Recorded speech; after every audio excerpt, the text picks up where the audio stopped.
this, I'm going to do a 3 parts.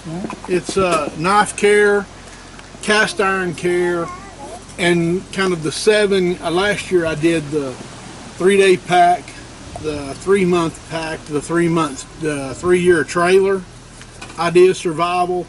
I'm going to do the 3 things that or the 7, whatever it is, things that I think you need to have in any pack, no matter how long you intend to be there. So we're going to jump right into it on knives and knife technology. It's what I know about knives. This is called a tri-hone. Has a coarse part, really coarse stone, a medium stone, and a real fine stone. So when you're sharpening your knives on these, that always removes a little metal off of your knife.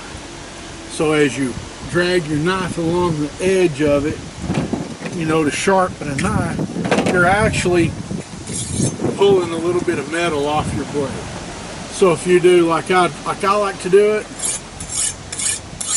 I'll do 5 on one side,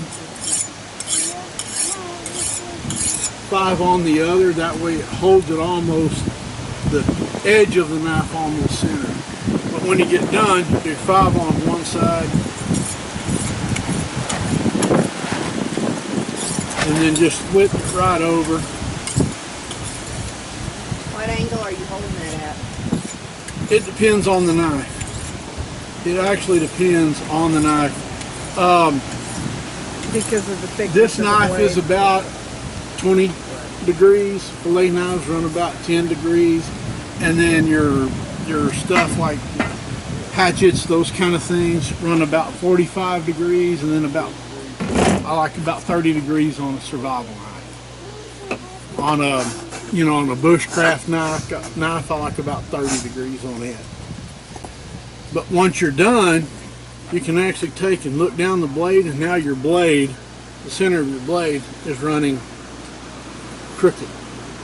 Even if you've done exactly perfect on your stones, your blade is kind of warped off centered. That's what the steel is for. The steel won't remove any steel off of your knife. All the sharpening steel does is push your blade back to center. So chefs love to have a sharpening steel real close, because what they'll do is they'll use their knife a few times, and they'll just take their steel and they realign the center. They just realign their blade to make sure that the sharp part is still up here on the edge. And so, but the thing that I started doing a few years ago is, one thing I learned is a leather strop is a knife sharpener's best friend.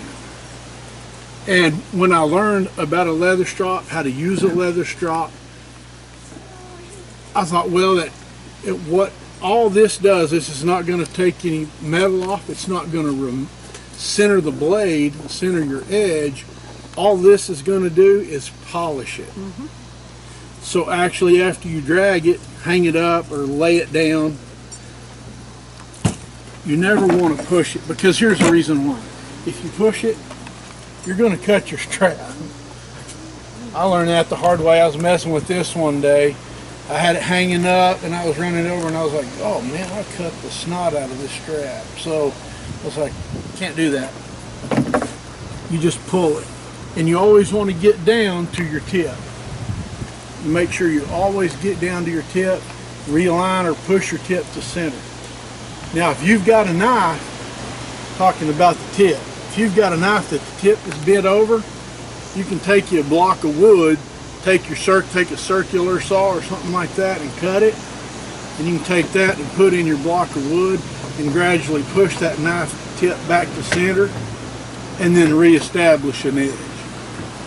Start out with your coarse, medium, fine, then a steel, and then back to your leather strop. The thing about a leather strop is they've got to have jeweler's rouge on it. Jeweler's rouge. Kind of like the rouge you used to use whenever. And yeah, it's just polishing. So you just take a little bit of jeweler's rouge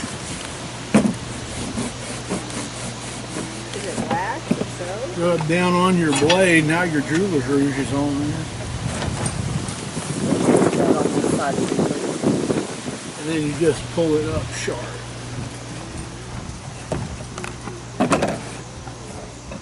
Pull it back towards you. And then hit the edge, hit the blade edge good. And then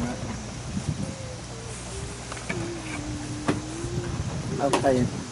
Where did you put the jeweler's rouge? Here? on this. Okay. The jeweler's rouge goes right on the leather. Is that like a wax or something maybe? It's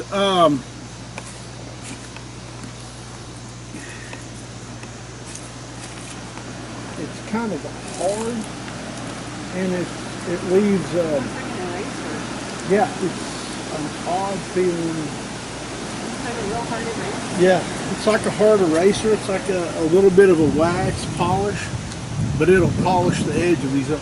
I had a friend of mine after I was telling him about it. He got mouthy with me, and I was using this knife here.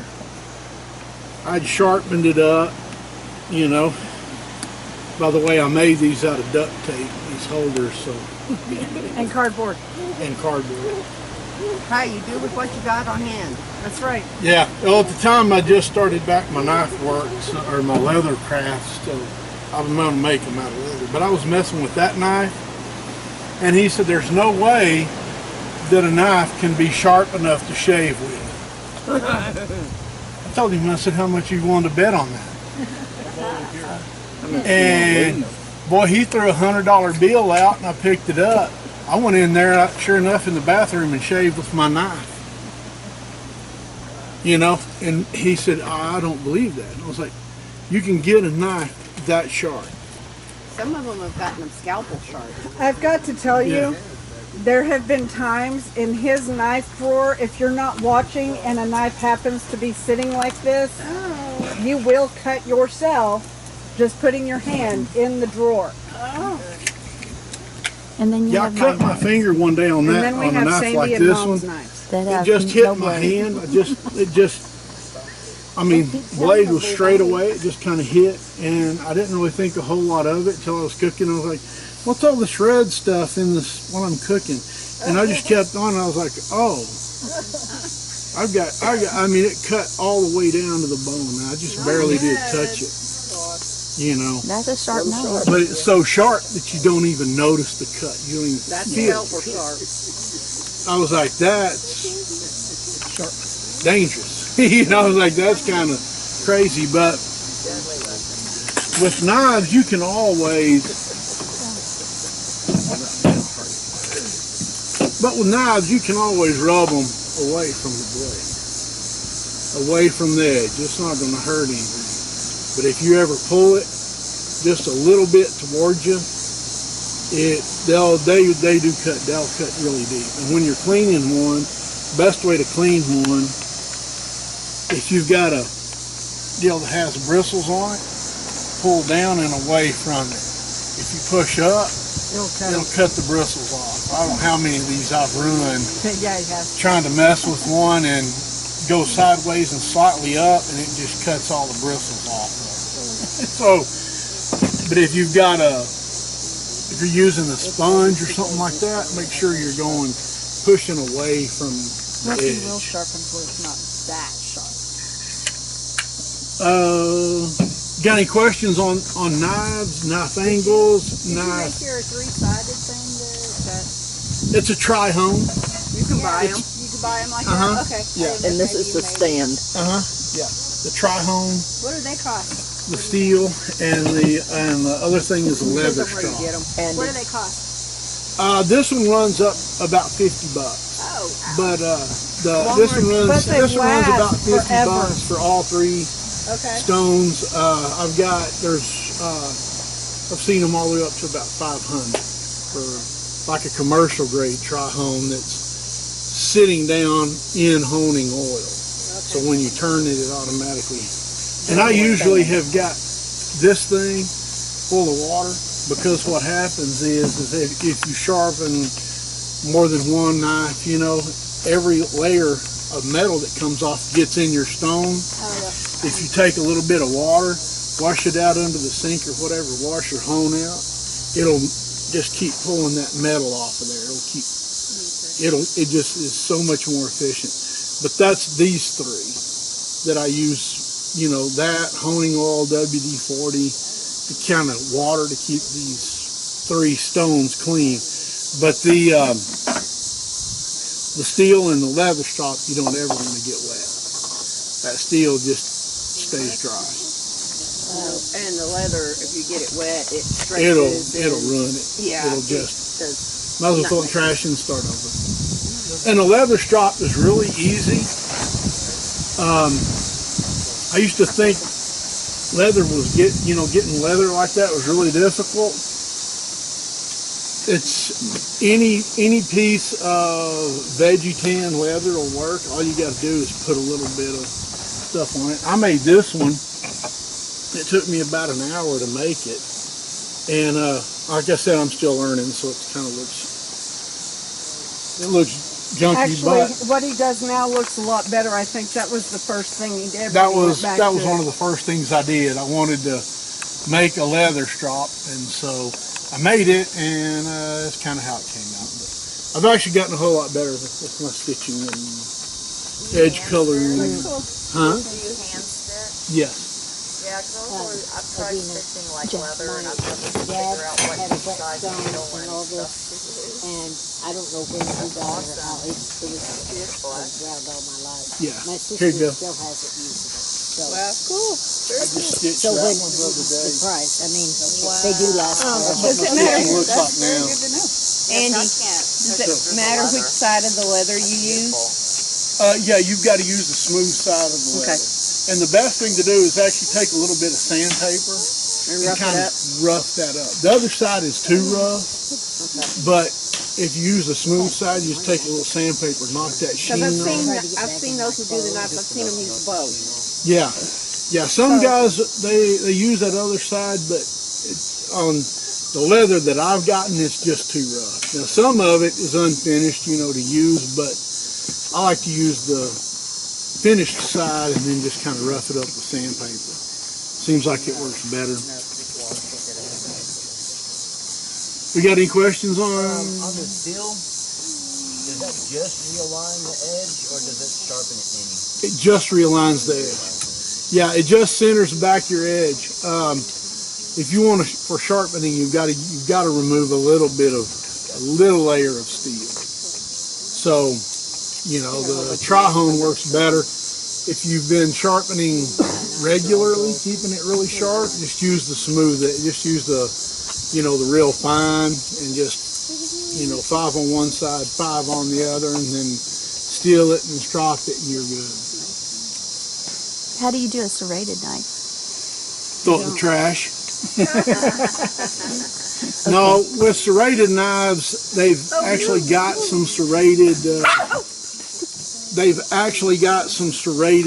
You can kind of sharpen them a little bit, but I find that if a serrated knife starts losing its edge, it's better to just get a new one. The serrated knife doesn't actually cut off of the knife edge. It cuts off the edge of the serrations. So the serrations are like, you know, it angles inside there. It actually cuts off of the serrations. So when you sharpen it, it's like sharpening a chainsaw blade. You don't actually sharpen a chainsaw blade in the curve, you actually sharpen the end of the chisel. So you think about that, you just want to sharpen the end of the chisels on those. So after a few minutes of messing with the serrated knife, I look at it and say, you know what, we'll get another one. But most all my knives are smooth blade. I can't. The only success we I've really have had two. is a bread knife. A bread knife and a tomato knife. Even a tomato knife I've got to where I use. Yeah, but we use ours. Mom used ours yesterday on a tomato. She's And- like, wow, that worked. Yeah, it really makes a difference to have a good sharp knife. A sharp knife makes working in the kitchen probably 15 times faster. Because, you know, if you can just take one time and just push it right through versus, you know, sawing on something, or, you know, it makes your prep, makes all your cooking, makes everything look nicer. You take a tomato and just, you know, slice it down and lay it over. It looks a lot better than if you've been like sawing on it, smashing it up, and now you've got a mess like ketchup. Any more questions? Anything on it? Okay. You're going to give a demonstration with some food? On which one? With some food. Yeah. Well, I'll tell you the trick. Is I use a butcher paper. I've got butcher paper at home. Not on the side where you tear it off of the roll, you know, so where it's torn, but on the smooth edge. You can take your knife and you can feel what that edge is doing if you've got, you see a piece of paper.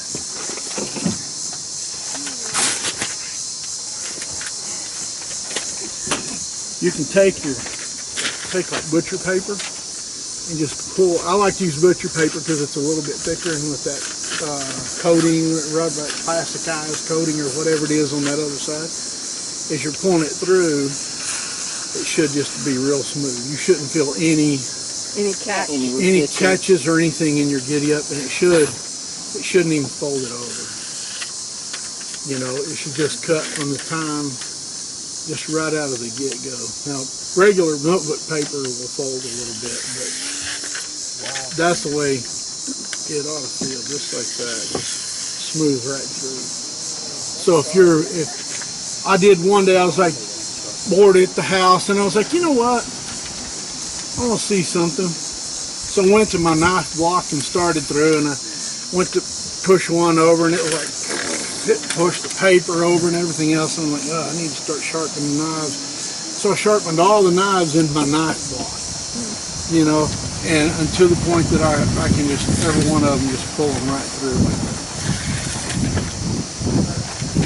And, you know, if you want to feel what your edge is doing, that's the best way to do it, right up to the point that you cut yourself. And then it's like, okay, now I know my knife is sharp, because now I'm bleeding all over everything. You know, I just ruined my dinner, so, you know. Right so over you there get by the... dinner by for a Jack. vampire or something. Where did it go? And that one day, that really By Jack. aggravated me, No. because I did that. I just went right through, and it touched my hand, and I didn't think anything of it, and I just kept going. I was like, what the heck is all this red stuff? Oh, man. Our food and everything was covered in blood, and it's like, okay, honey, you want some McDonald's, or you want to go to Taco Bell? Because, can you bring me a Band-Aid? That for me. Does it take a sharper knife to fillet a fish? Yes. Yeah, you can take, I don't have my fillet knife, but it's hard to see under a microscope. That fillet knife is just about flat. Yeah, it's almost. I mean, the edge is almost flat with the grind on the knife. And so when I sharpen it, it's nearly just laying it flat. And, but they go dull really fast. So you're constantly going back to your steel to realign them to center. But, you know, after every fish, you ought to just take your fillet knife real quick and just take it back to center. We hadn't had it all day. Yes, yeah. And you just want to be able to grab that fish and just slide it right through. And it's like, and it does. I sharpened a fillet knife one time at 45-degree angle compared to a hatchet. And I was kind of playing. I was like, I wonder what this is like. So I had a fillet knife that I was going to throw in the trash. So I reground it smooth, reground the edge to 45 degrees, sharpened it with my hatchet. I just never could get it back. You know, I mean, I got it really good and sharp, as sharp as a hatchet, but it never would. I never could get it back to that. Because I thought, hey, if I can get that edge from smooth, drop it back to 45, and then bring that edge back, I thought, and at 45 would be better, because I could fillet all day and never have to get into my knife, you know, never have to try to recenter it, but I couldn't get it sharp enough. So, unfortunately, I ruined that knife, but like I said, I was in the process of throwing it out anyways. It was one of those, it's like fillet one side, it's like then I've got to recenter it. It just wouldn't hold its edge for whatever reason. Quit eating dirt and all that. I sharpened this one. I was piddling around one day. Like I said, I was bored. And He can cut paper with that too. I've actually got this one where I can do paper with, where I can split paper with it like a knife, even though it's at a 45-degree angle. But I put it on that, on the steel, and then on the strop, and I was like, oh, I didn't know I could do that. I was like, now I got a really sharp hatchet. It's like, I better be careful. It's like, I'm used to just grabbing them and kind of throwing them around. It's like, oh man, I gotta really watch that thing. You know, almost any knife. That Bear Grylls, it probably doesn't really get sharp till 2 or 3 times after you sharpen it. No, this one is actually sharp straight out of the package. Yeah, right out of the get-go, they're sharp, but they'll lose their edge, and they kind of don't. But boy, after you sharpen them a few times, Yeah. get that edge where you want it, they really hold, because like I said, that knife should be at about a 35-degree angle. Well, and you can see. Yeah. Yeah. This is the Gerber Bear Grylls edition. So, any questions about knives? What about ceramic? Ceramic He knife. said throw them away. No, that's Ceramic knives, I've never tried to sharpen a ceramic knife. I know several people that use ceramic knives, and they use them for lettuce, vegetables, those kind of things. They're going to store them a little while, because if you put metal to lettuce, it just, if you're eating it right then, it's great, but if you cut it up, put it back the next day, it's not going to, you know. But yeah, the ceramic, I've been around a few, but I've never tried to sharpen them. And I don't know what the process is for sharpening ceramic. My boss used Now I got to go buy a ceramic knife so I can mess with it. You sharpen a ceramic knife? Same process? That's what Terry That's what we were talking about. I'm sorry. Yeah, we were talking about a ceramic. I've been around them, you know, and I know people use them for cutting up lettuce and that kind of thing that they're going to store for a few days. Because if you put steel on lettuce, the next day it's just browned out. It started oxidizing faster. But if you use ceramic, apparently it'll last in the fridge for a week. You take a plastic bag, put a paper towel down in the bottom, put your cut lettuce on top of it. It'll hold for a week. But I've never used ceramic. I have used some plastic, but it's all in the trash now. I was As soon wondering as what it got- happened to that. I got mad one day because it wasn't really sharp, and I was messing with the not sharpener, supposed and to I was be. like, just seemed to get worse. The more I'd mess with it, it messed up one of my stones, and I All was it like, was you know what? supposed to do was cut lettuce. Yeah, well, you know me. I don't. I do this with my scissors. I've sharpened my scissors like that, where they're just razor sharp. I've sharpened our pizza cutter, where it's razor sharp. We picked up our vegetable cutter one day, and I wasn't happy with this, so I started messing with it. I've got it where now you can peel potatoes with it. And your finger and You can everything else. I can take a fork and stick it in. I've got a cut off fork. Take a cut off fork and stick it in and put it on the end of my drill and hold that, and so stand in the kitchen with my cordless rod. It's that's the best way to peel potatoes. But, Yeah, Wendy's has those plastic knives. Cast iron. yeah. Okay, this cast iron stuff is really my passion. I handed this out a while ago. I was like, this was one of my all-time favorite skillets. And I absolutely broke my own heart with this skillet. Tell me what's wrong with that skillet.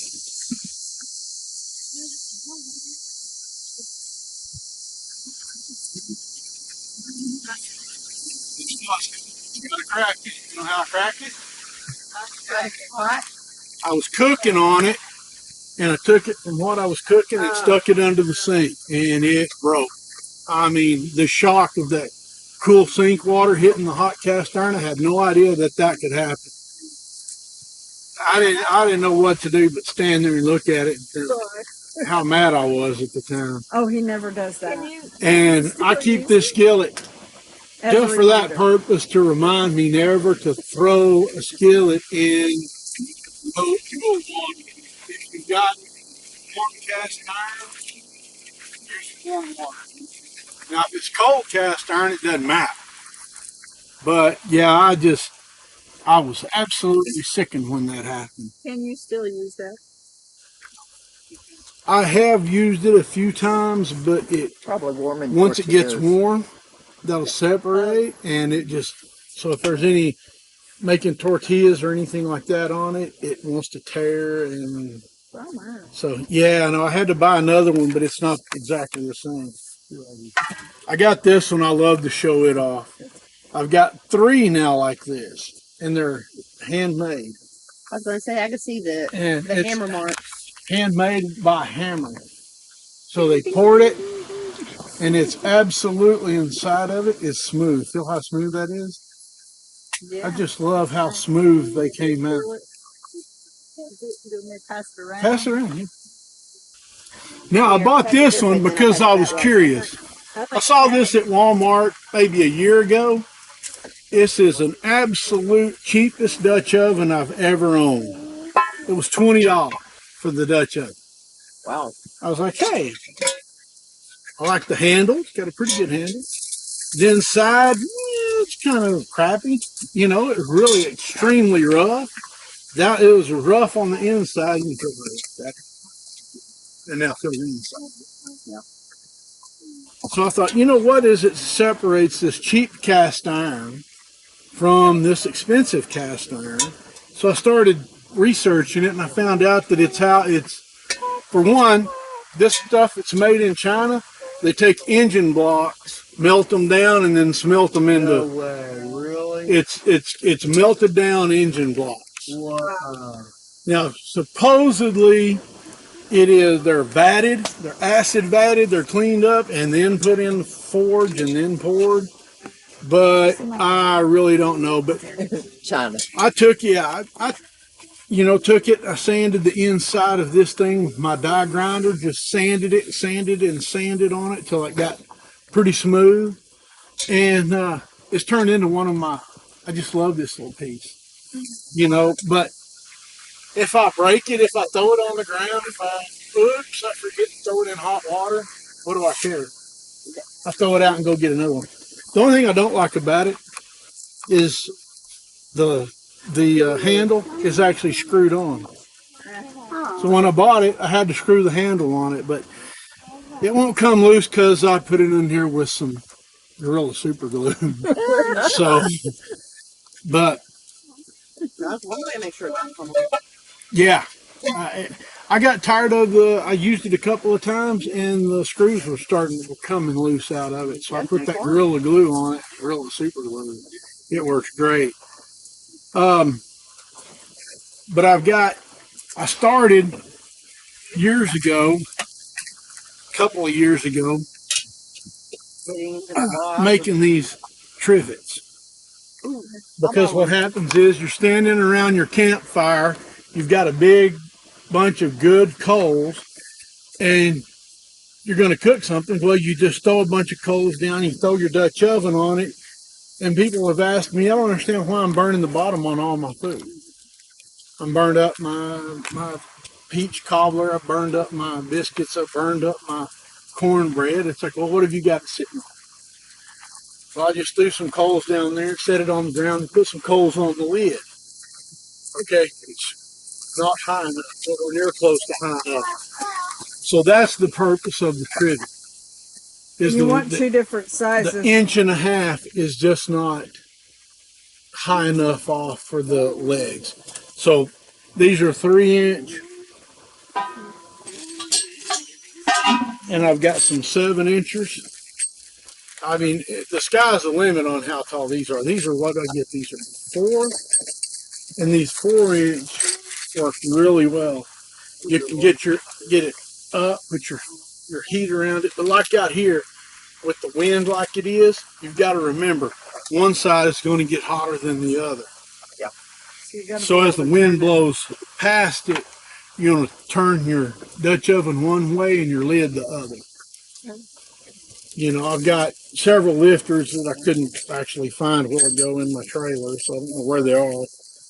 But, you want to make sure you pick your Dutch oven up, turn it one way, and your lid turns the up Keep it. But these lids, one thing a lot of people aren't aware of is these lids are great for cooking. You can cook right in your lid. Yeah. You just take your lid, throw it right on your campfire, throw it on whatever, and you can take your, turkey bacon and eggs and sausage or whatever you're making in it, just throw it right in there. And a lot of people don't know it's like you can cook in a Dutch oven lid. Now, I've got a Dutch oven. I didn't bring it with me, but the lid has got little divots or whatever all over the inside of it. Those are for meats and meats only because it's a self-basting Dutch oven. So you put the lid on. As the moisture comes up to it, it hits those little deals, and then it drops back onto the meat, so it keeps the meat moist. So you don't have to continue to worry about it.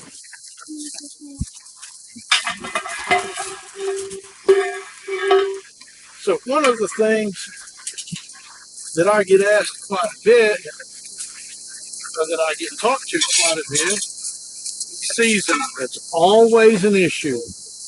Well, washing and seasoning. Washing and seasoning.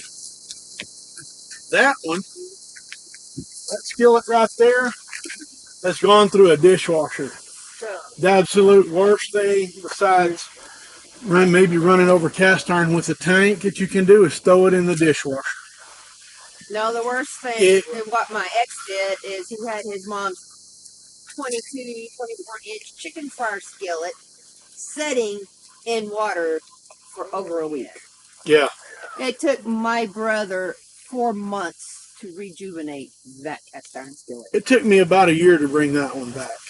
And but this friend of mine wanted one that he could make cornbread in, dump it out onto a plate, and then turn it over and then cut it. Yep. So I gave him that skillet. And he called me one day. He said, "Hey, you're not going to believe this." And I said, "Okay, what?" And he said, "Well, while I was gone on training, my wife threw that skillet in the dishwasher. It sucks every bit of moisture out of it. It dries it. It was just a great big All chunk the of rust." seasoning, all the everything. And so, but like I said, I managed to bring it back. I had to sand it down, wash it, sand it, wash it, sand it. And once I got all the rust and everything off of it, then I started re-seasoning it. But to season one, even Lodge claims that you can buy one of their seasoned, brand new skillets, rinse it out with water, throw an egg in it, and it will not stick. No. They full of it. That's a lie. I've never found a cast iron skillet you can do that. So my deal is, it's like you buy one, or most of them already come seasoned. Take it and wash it out real good. Take a little bit of avocado oil, put a drop down in your skillet or your pan. Use some kind of lint-free cloth, like I use handkerchiefs, and just wipe that around in it. Put a piece of foil down in your oven. Turn your oven to 200 degrees. Turn that thing upside down. Put it in the oven. 20 minutes. Turn it off and just let it sit there for a couple of days. And usually, what that'll do is that opens the pores up. That pulls in that oil, and then as the pores cool, it closes in around it. And I don't know what Lodge was thinking. I would love to talk to one of their reps one of these days. Yeah, because they use vegetable Because oil. they've actually come out with a chain thing around it's a chain cleaner around a piece of foam, around a sponge. You're supposed to stick it in there. And it will run the finish on these. Once you've got one that's really, you take it, wash it down, take that chain skillet, take that chain sponge and throw it in and scrub it, it's going to peel most all of your finish off of these. And so I don't know what Lodge was thinking when they decided to do that. I think it was a straight up profiteering thing. What do you sand them down with? Like if they are rusted? Steel wool. Steel wool works really good. Steel brush, one of those steel brushes on like an angle grinder. You can grind that out. sandpaper, really gritty sandpaper, all the way down to even a fine sandpaper to finish them off to get a relatively smooth finish. I have a cornbread one that's got the pie shape. It's Uh huh. shape. And it was real rusted, so I've been working on that, doing, the vinegar Yeah. and the scouring good. But then it's hard to get in the corners and edges, Yeah. so I've ripped the finish off of it. It's silver on some spots. Is there any way to fix that, or Time. just time? Just season it. Just Okay. continue to No. season it. Well, when I got done with that skillet, was going around, it was silver. Oh, it's silver? Yeah. I just stripped it. I mean, it was completely silver. It looked like a piece of almost stainless steel when I got through with Okay, it. so just after you keep treating it with the oil and cooking and heating it at 200, Yeah. Yeah. you'll eventually. But also, you can use butter in. A lot of people, they talk about don't use butter, but if you've got, butter, you can just take a little bit and put in each one of those and put your cornbread in it, and you've got buttered cornbread. It'll just dump right out of it. How long do you put it in the oven for again? About 20 20 minutes. minutes. 200 degrees at 20 minutes. Yeah, some people say, 300 degrees for 20 minutes. I think you get it too hot if it's in there, but if you let it sit in there and dry, then or sit in there and really soak that oil up, that's a lot better for it. Now, what I do with the one after I use it, I use warm water, wash it off real good. If you've got all that stuff down in the bottom that's all seasoning and fat and everything that gets cooked on it, you can take a little bit of salt, like real pure salt, put in it, and a little bit of water, and just a soft towel, and knock that off with a soft towel and a little bit of that soap, and then rinse it out, and then dry it, and then put it on top of your oven or on top of your stove. And as soon as you can touch this edge and it's warm, turn your stove off. This thing is dry. Because what happens is a lot of people aren't aware of the fact that they throw oil on it. Guess what? It's still wet. So you put oil on it, it's still wet, and now you've trapped the oil between the oil and the metal, and it's not going to adhere right. It's not going to. But if you dry it till you put your hand on the edge and it's warm, then you can retreat it. Just let it sit on your stove top after you've got them really seasoned. I use a lot of wood, utensils in mine because I don't want anything that's going to peel that seasoning off. You can use metal, and I use this a lot, especially on my big skillet that I've got over there in my camp. But I don't push hard on it. You don't want to peel that finish up, and metal will peel that finish up. And you can also use them on electric. I'll show you. I think it's on this one. No, it's on the other one. But anyway, I've got one that you can turn it over and look at the back of it, and it just looks as dry as can be right in here, and you can see the coils from the electric stove right on the back of it. And it pulled all the moisture out of the cast iron, transferred it right to the stove. So I had to try to get all that gunk off of my burner. Can I put that back this way? The skillet that you passed around. So what I've done is I've taken took a big can, and I've just took the top off of it, and I throw that on my electric skillet. That way it works as a damper between the electric stove and the cast iron. And a lot of this cast iron, some of it has got a ring around the edge, that metal ring on it. You can use those on electric also. But I still put that underneath to make sure it sits like that. I want a damper between them. After that, trying to get all that cleaned off, I just like, you know what, it's not worth the aggravation. And How many times have you reached down using a cast iron skillet and just grabbed the handle on it? Oh yeah.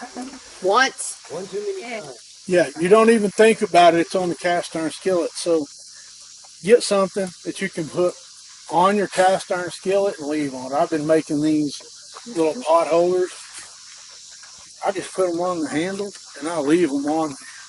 Some people have made cloth ones. They're really cute. And they'll burn though. You've got to be I've careful. caught a couple of them on fire. So Yeah, you've got to be that would careful. be better, leather. Yeah, if you've got a campfire going, the best thing to do is make sure that you've definitely moved that The to handle. the edge of your campfire. Yeah. You know, because you don't, no matter what it is, you don't want to mess your, you know, like mine are Right. pretty decent looking.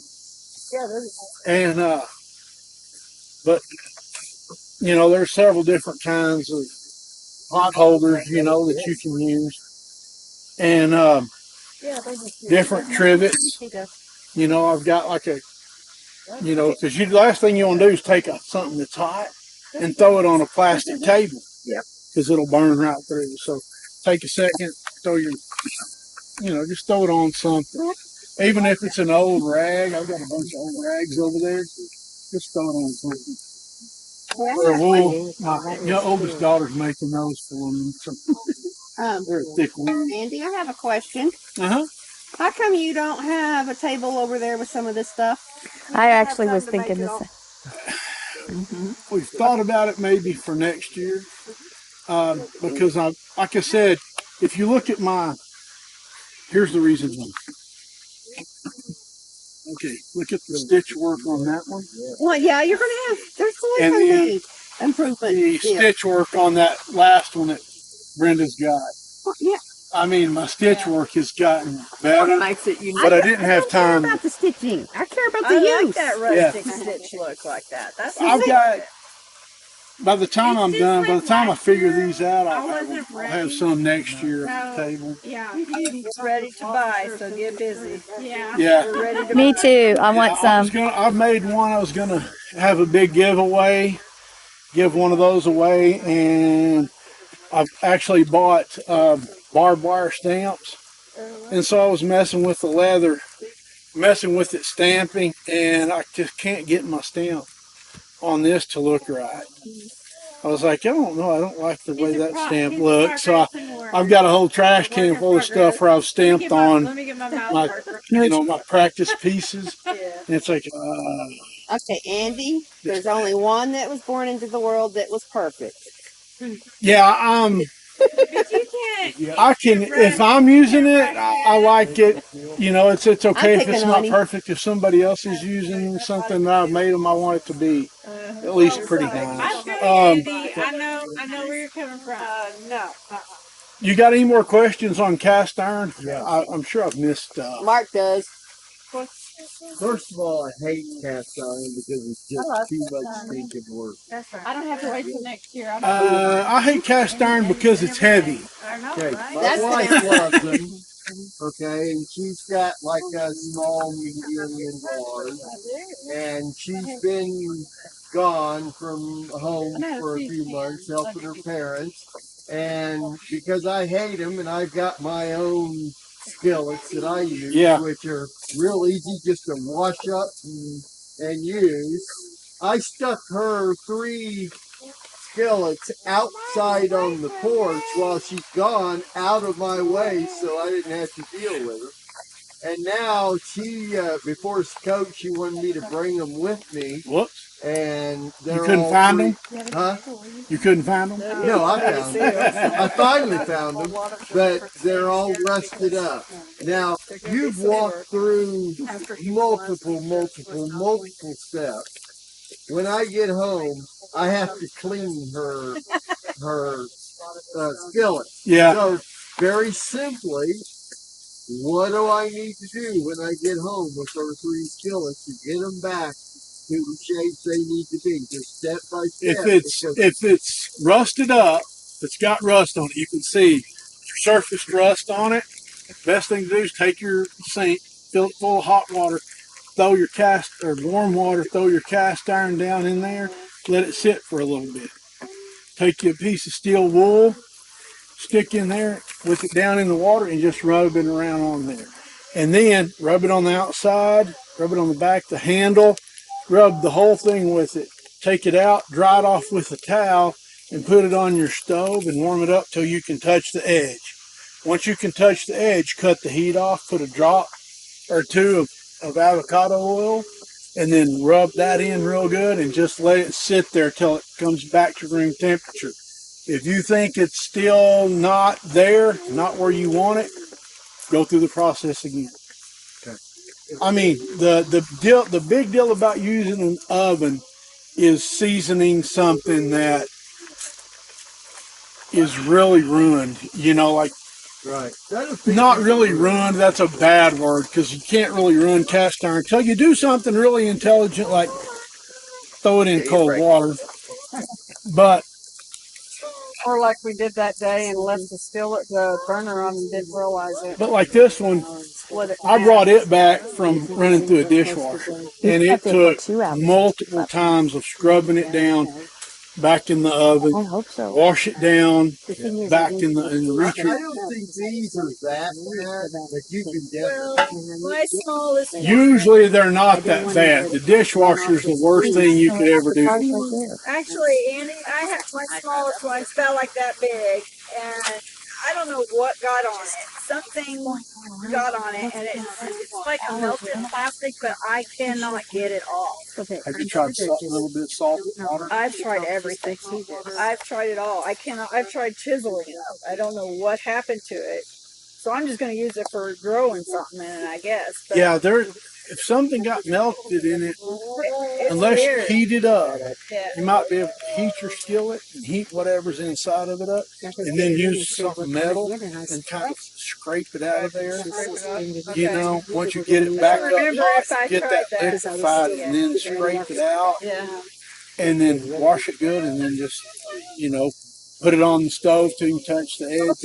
I'll try to work with it all year long, and I'll bring it back to you if it ain't working. Okay? Yeah, bring it to me. I'd like you to lay your eyes on it so you can see. Well, I love challenges. Well, that might be one. You know, I love challenges, and one of the knives that Jonathan brought me was a real challenge because even he wanted to bring the swirl marks that were on the top edge of it back.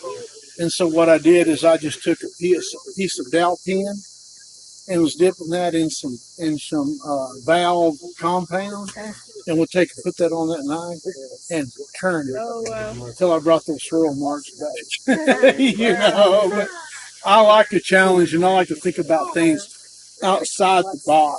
You know, like Well, it's a good thing I'm going to have your phone. Yeah. Yeah, call me. I love to mess with cast iron. You know, we'll email back and forth and get it. We'll be communicating. Yeah, we'll get that all straightened up. You say avocado oil, is that better than vegetable oil? Yes. Avocado. No, I use avocado oil now. It has a 500 degree smoke temperature, and it's just the best thing I've found for it. Avocado oil, once it comes back down to temperature and sits, it'll rot out, or it'll kind of get sticky feeling on cast iron. Yeah, and rolls real bad. I tell you, I had one thing happen years and years and years ago. I cleaned up this cast iron after we had been out and used it a couple of times, and I coated it real good in lard. You know, because back then, you know, who cares, man? I eat everything. It moves. If I can kill it, I'd eat it. But I put a little bit of lard in here. 2 weeks later, I opened it up. It's rancid. And it had gone rancid. This thing, it smelled absolutely horrible. And I honestly contemplated for a while, it's like throwing it away.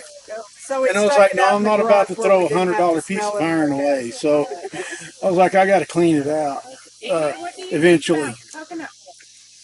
Coconut oil is really good. Coconut oil works really well, but it has a lower smoke point than avocado. And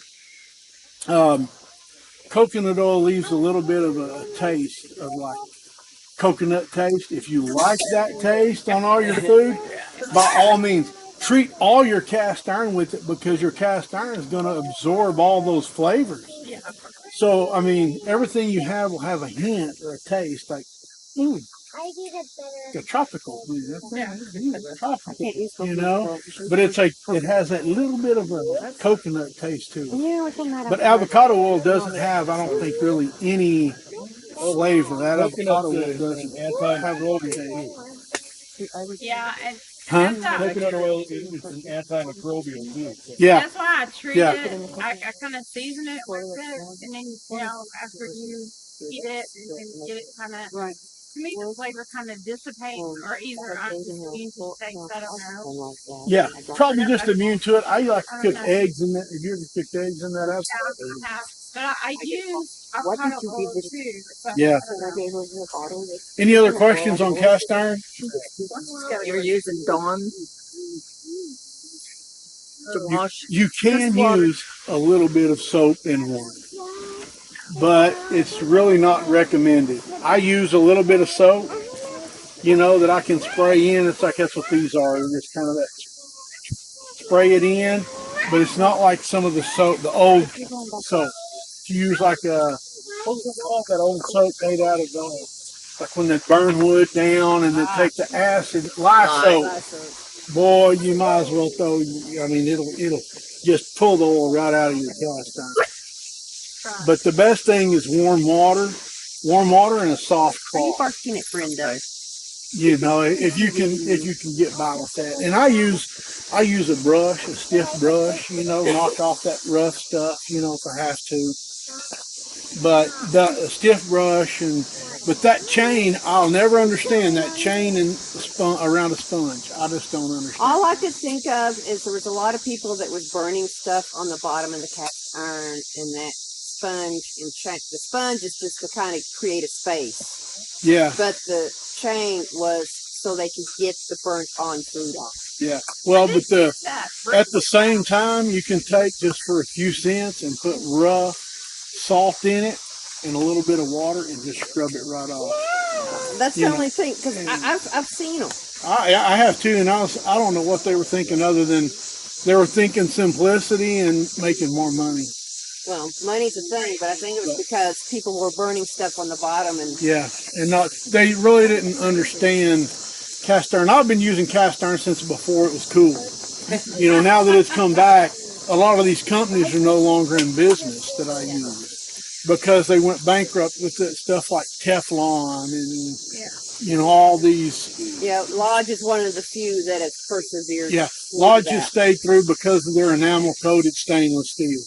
They put that enamel on the outside, that enamel on the inside. My mom's got one of those. And they kind of stayed through back. Now that everybody's come back, realized, ooh, man, that's unhealthy. That stuff is bad for you. That Teflon ought to be outlawed. They're coming back to this because stainless steel is or stainless steel is a stainless steel. What is your favorite brand? A class. Wagner. But you have to be Wagner that would allow you to dig the hole to it. Antique stores. We could do just a small Antique. They don't sell them new. If you can find them at a yard sale,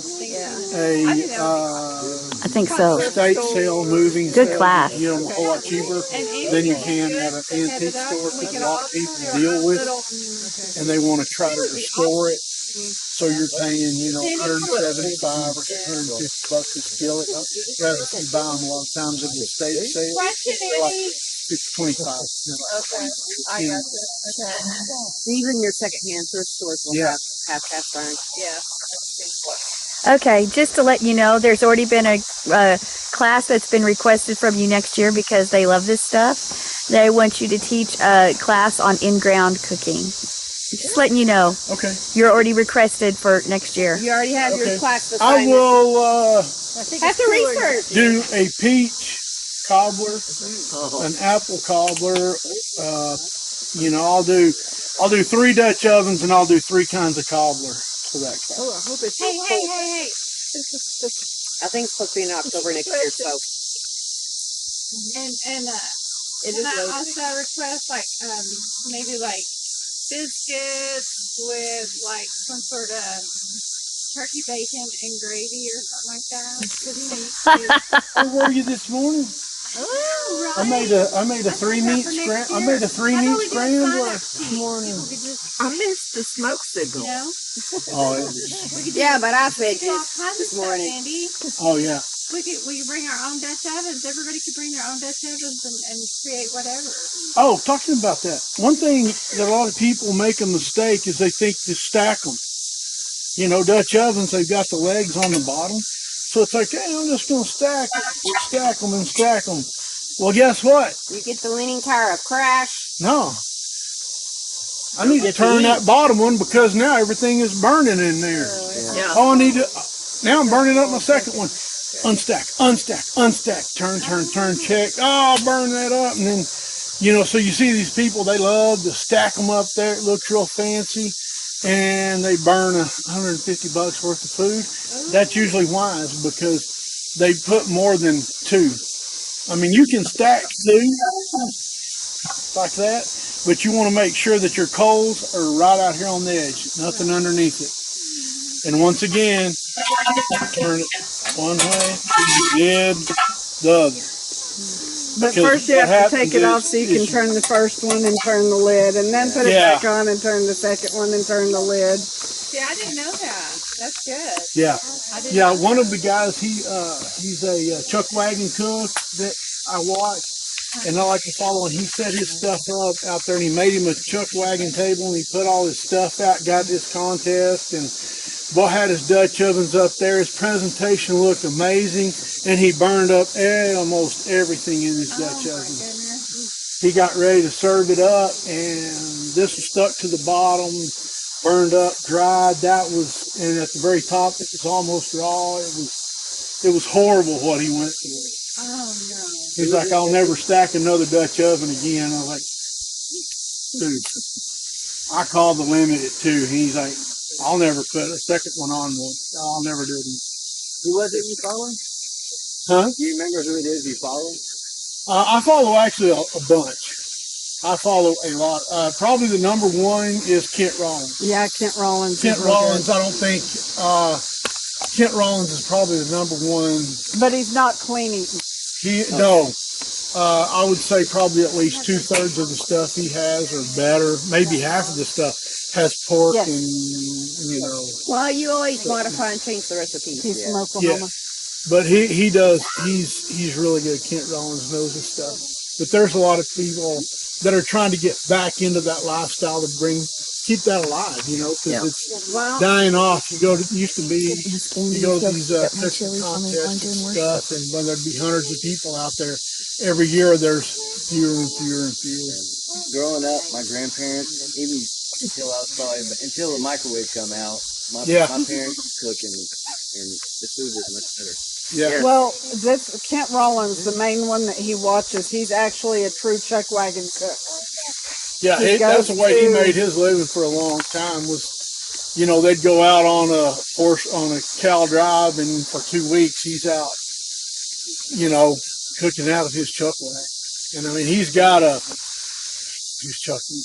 might have been made in the 1800s, I think, in his wagon. And he's got pictures where they're drawing it, horse drawn. They're trying to move cattle, and he's behind this whole big herd of cattle, you know, trying to drive his chuck wagon on it and way back, and then they bring the cattle back up. It's Just so you know, if anybody's interested in a wagon, there is a guy in Amarillo that makes wagons. So do you want to hit on your other? Yeah, I'm going to hit on this real quick. These are I think just kind of. Andy. Uh-huh. Michael and I, years ago, my cast iron was dirty. And so he thought, put it in the self-cleaning oven, which worked. Yeah. It absolutely worked. And then he took his wire wheel on the grill and cleaned it. And then we reseasoned it, which it wasn't with the avocado oil, it was with olive oil. Right. 300 degrees, throw the Dutch oven in there for like a half an hour, an hour, whatever. Way too long. You know, it doesn't need that long to open the pores and pull in the oil. Okay, Brown. Hey, can y'all hand me that? There's that. Hey, But the Where is it at? They went over there. I think that the key things in a survival pack, number one, you need a hatchet.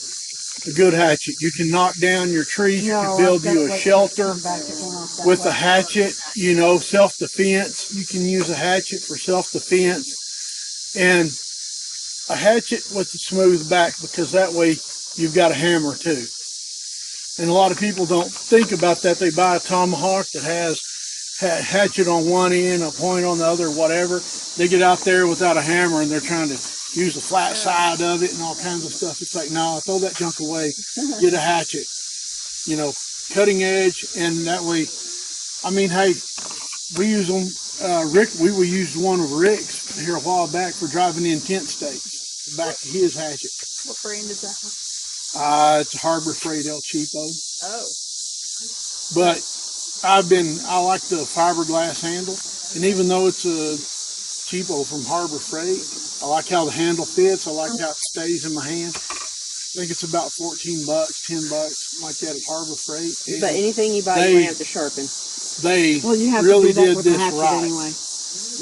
Harbor Freight really did this right. I bought a Harbor Freight saw, piece of junk. Yeah.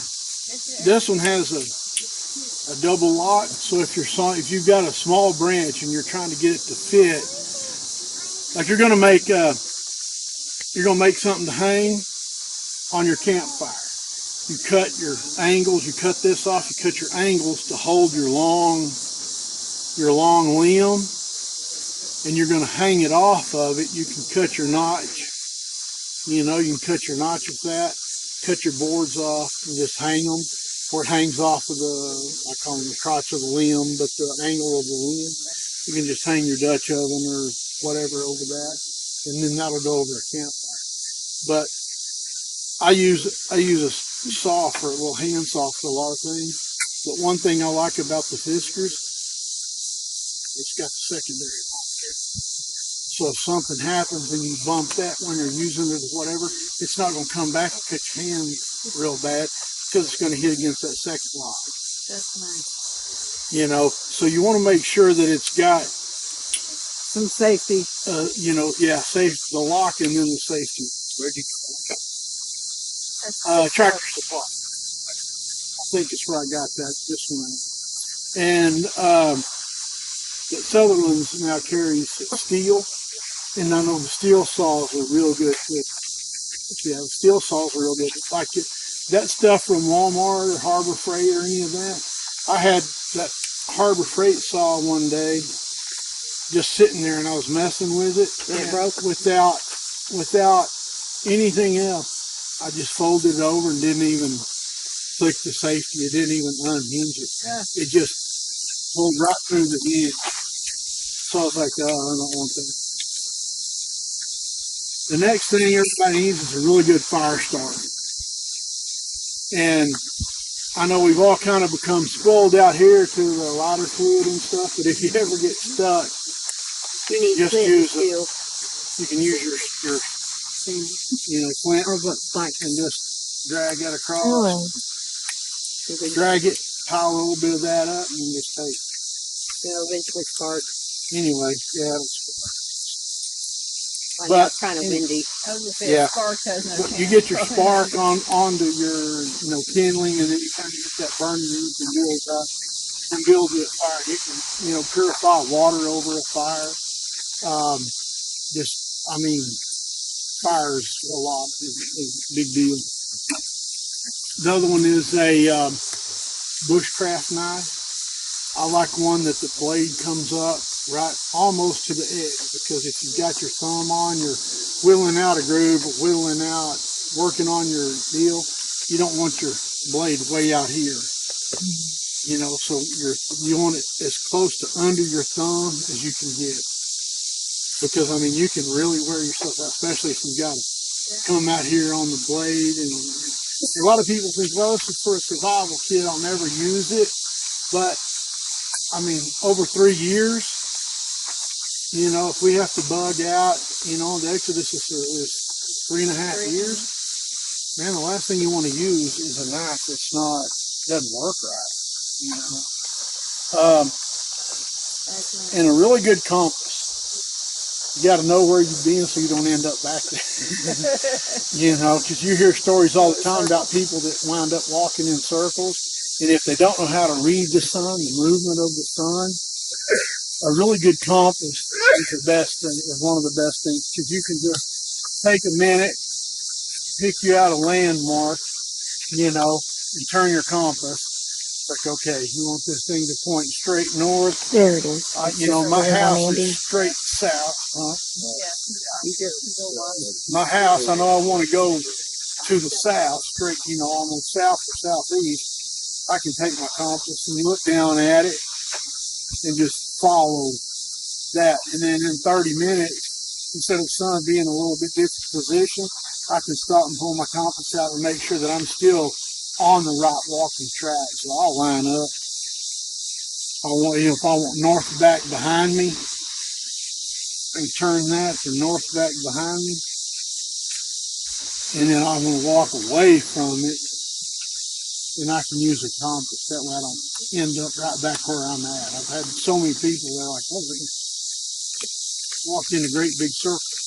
And it's like, well, because you thought you were going the right direction, you saw it, you know, and you just wind up. You don't want to leave Egypt and go right back in. Yeah, you don't want to end up where you were. Last year I did a 3-part teaching on the 3-day pack, the 3-month pack, and then the 3-year trailer. I didn't have the trailer available. I do this year. And I've got at least 3 years worth of stuff in that trailer. And they say that every person that you bring along, every person that goes on the Exodus, you're going to bring 10 with you. I've got enough stuff in my trailer for 40 people. Wow. Because I've got me, my wife, my mother-in-law, and my youngest daughter. And so it's like, Twyla's got enough stuff for her 10 people, so we can bring along even 10 more, you know, once we got to get in that trailer. But would you not suggest everybody should be preparing themselves and not hoping you to need to make sure you yourself are prepared for 3, you know, to leave. That doesn't mean you 3 years worth of food. Nobody can haul 3 years worth of food except for maybe Rick and Forrest, you know. And Bob. They're going to have to And Bob. pack up, Bob and can do more Bob can. Bob He'll can do a lot. pack up the trailer and have it, you know, Bob can bring the food for everybody. 53-foot trailer with loaded full of dry food, but that's just enough for one person for 3 years. I mean, you know, we're really relying on the Father for the manna from heaven, you know, to provide for our food and our water. But we was talking to a survivalist one day. He teaches a class on survival. There's that And again. the question that was asked, It the just one went that that way by really the stuck in my mind was, what is the best tool, what is the most valuable tool to take with you if you have to survive? And the guy said, knowledge. He said, you have a chance now to sit on your electronics and on your books and on this and get knowledge, but you may not have that tomorrow if you have to leave. The only thing you've got is your mind, so you need to prepare your mind where you know how to process water for yourself. You know how to process a little bit of food for yourself if you need to. Yeah, now's the time to practice all that, because I think there's a day coming really soon where we're going to have to live it. One of the groups I'm in is it took me 2 years to get in this group. This admin is, if you make an off-the-cuff comment, they'll kick you out. He's just looking for an excuse to kick you out. And it's not a messianic. Yeah, that It's not a this group I'm in is really not a messianic group, but the guy that runs it, he doesn't mind if you talk about the Exodus and preparing for the Exodus and what we're going to experience and how we're getting ready. Because there's a lot of people on there who are messianic, who are preparing for something long term. And Twyla and I have said a lot of times, and it's going to be a hard day. It's going to be a really hard day when you reach up and lock your house and you walk away and you don't look back. And you know it's like, okay, this house I've spent 20 years building all this beautiful furniture and all this carpet and all this wonderful bed, and I'm leaving it. I already thought about all But that. at some point in time, it's got to be locked and you're going to walk away from it. I know. And there's all that stuff in there, you're going to leave it. That's it. You know, so is it important what you leave behind? No, the stuff that you leave in there is not important at all. I don't either. Maybe somebody else. Now, you might want to leave your wife in there. No. I don't think I You know what? I don't think you would make it without your wife. I wouldn't. There's a smart man right there. I'd be like 3 days in, going back home and saying, "Oh, I'm sick. I'm going back. I can't handle this." Yeah. I think that's good. It's like, "Hey, honey, can you drag me up there a little further? I'm tired." Here, bend over, babe. I'm jumping on your back. Carry me over there. Got that. We've also got, so we've got the lost ways. We've got the lost. Y'all have any? the Does lost anybody have any herbs and questions? medicines. We've got all those. Yeah. Or anything I else? want that whole No, series. I'll get you on the Old book that I had. Probably my Y'all good? Let's do that. Mike, you get involved. Which one? Oh, he knows how to do that. What? If we get separated. Still doesn't. Oh, we've been doing that since I walked in.